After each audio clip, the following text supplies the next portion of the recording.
예, 여러분 안녕하십니까? 전주 MBC 시사토론입니다. 국립대학이면서 지역 거점 대학인 전북대학교. 이딴 비리에 말문이 막힐 지경입니다. 어디 전북대만의 문제일까요? 최고의 지성이라는 대학. 정작 지성은 없고 비리마저 최고인 것은 아닌지 오늘 짚어봅니다. 함께할 토론자 세 분 나오셨습니다. 반갑습니다. 반갑습니다. 그러니까 저는 최근에 그 숙명여고의 교무부장님이 자기 자녀에게 그 문제지를 빼돌린 일이 있지 않았습니까? 그러니까 그 정도로 심각하다는 거죠. 그러니까 대학 교수가 자기 자녀에게 논문을 뭐 이렇게 공저자로 올리고 하는 정도는 아마 별다른 죄의식도 없을 정도로 만연해 있을 가능성이 많다. 그래서 근본적으로 그 수시 학종으로 인한 어떤 그런 내신과 스펙을 통해서 부정이 만연한 문제들, 이런 부분에 대해서는 근본적인 해결책을 좀 모색할 때가 되었다 이렇게 생각합니다. 네. 그러니까 뭐 제가 아는 교수님들도 그런 부분, 그러니까 자녀의 스펙을 쌓는데 그 연구 활동을 같이 이제 활용을 한다든지 이런 거에 대해서 어떻게 보면은 자기 자녀에 대해서 하기도 하지만 서로 품앗이를 하면서 예, 서로 이런 식으로 부정이 만연해 있습니다. 만연해 있어서 대학 교수님들은 이제 세 가지로 좀 부정에 연루될 수 있는 것 같아요. 그런 수시 학종과 관련해서 그런 대학 입시와 관련된 스펙과 관련해서 어떤 부정이 있을 수 있고요. 그리고 이제 연구비 마련하고 연구비를 사용하는 과정에서 뭐 그 제자들의 그것을 이제 유용한다든지 하는 그런 문제.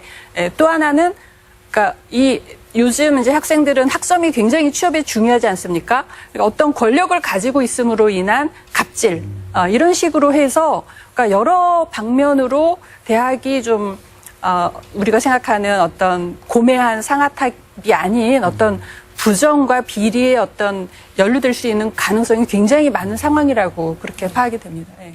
그것도 이제 결국은 권력의 문제죠. 예. 지금 이제 학생들의 경우에 좋은 점수를 받아야 취업을 할 수 있기 때문에 또 이제 갑을 관계에 있는 것이고요. 또 이제 대학원생들의 경우에는 그 연구팀에 들어가야 되지 않습니까? 그리고 그 이제 석사나 박사를 받아야만 또 그 자기 커리어를 쌓을 수 있는 것이기 때문에 그리고 이제 연구비를 교수님들이 이렇게 큰 프로젝트를 만들어서 운영을 하는 상황에서 어쨌든 그 갑을 관계에서 이런 그런 폭행이나 이런 문제가 이제 끊이지 않는 것이고요.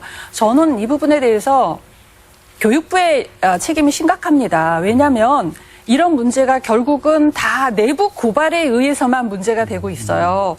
원래는 교육부나 감사원이나 이런 데들이 그런 대학에 대해서 이런 문제가 없는지를 다 이제 감시 감독을 하고 이런 문제를 적발을 하고 이렇게 해야 이제 문제가 해결이 되는 겁니다. 사실 독일이라는 나라가 굉장히 뭐 법을 잘 지킨다고 하는데 독일 사람이 근본적으로 법을 잘 지키게 태어나서 그런 것이 아니라 법을 안 지키면 어마어마한 처벌과 벌칙이 있기 때문에 그래서 지키는 거거든요. 근데 지금은 그냥 교육부는 사실 111개 대학에 대해서 지금 한 번도 종합감사를 한 적이 없다고 합니다. 아까 말씀하신 것처럼 그냥 신고해라.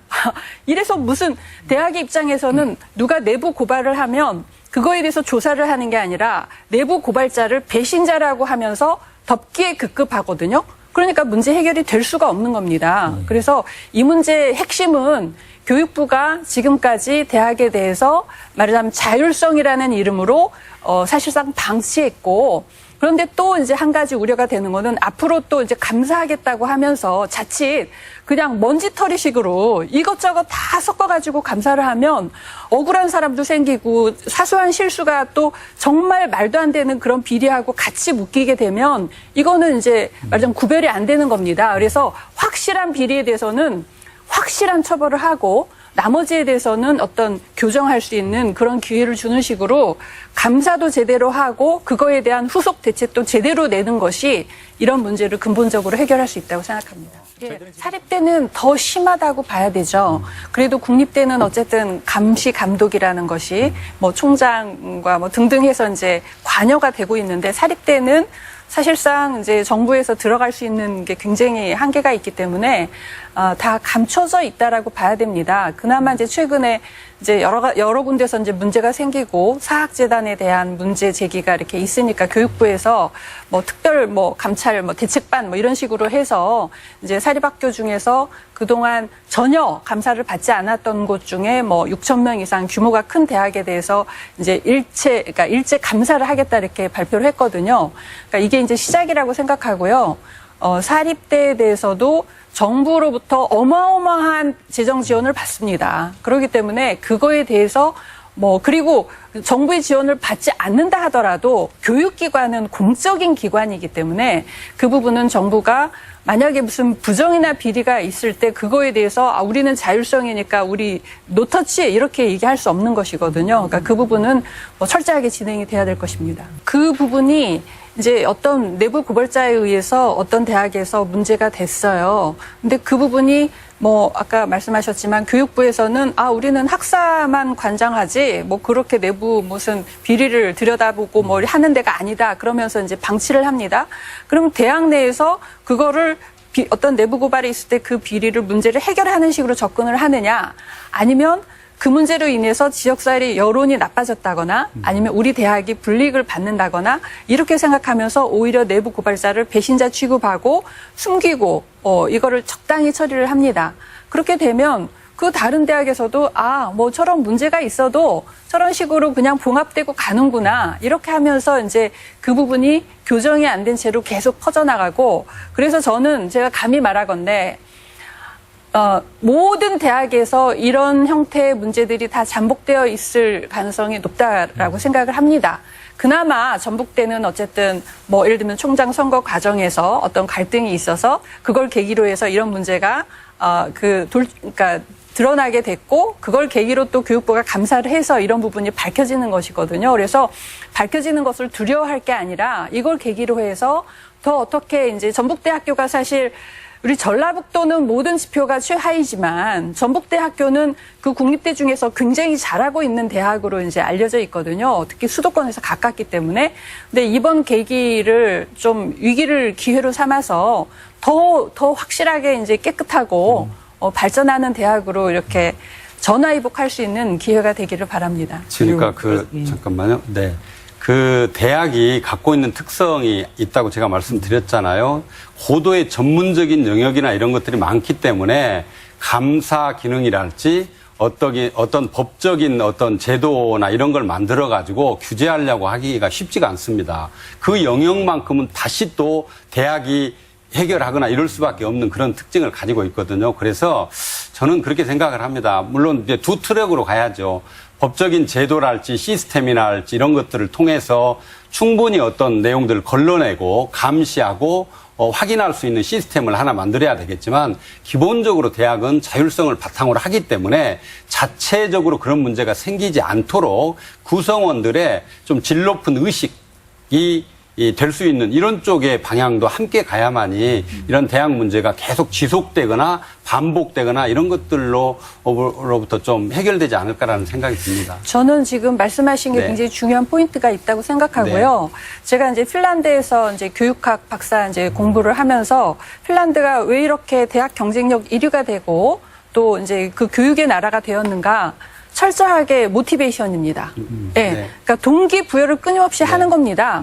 그러니까 대학 구성원들이 정말 자긍심을 가지고 자율성을 가지고 가려면 목표가 있어야 되거든요. 그러니까 전북대의 목표는 뭔가?